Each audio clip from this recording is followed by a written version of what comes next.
Stacy Cook here at Northway Ford Lincoln, and we are in the 2022 Lincoln Nautilus. And what I want to talk to you about is how to use the voice prompts in your new car. Number one, we're going to go back to this button here, which is the voice prompt button. Now, this gives us a bunch of stuff we can say. For example, please try again. Navigation.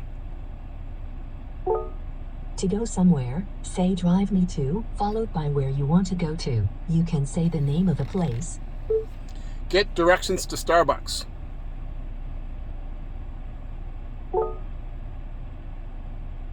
Which item would you like?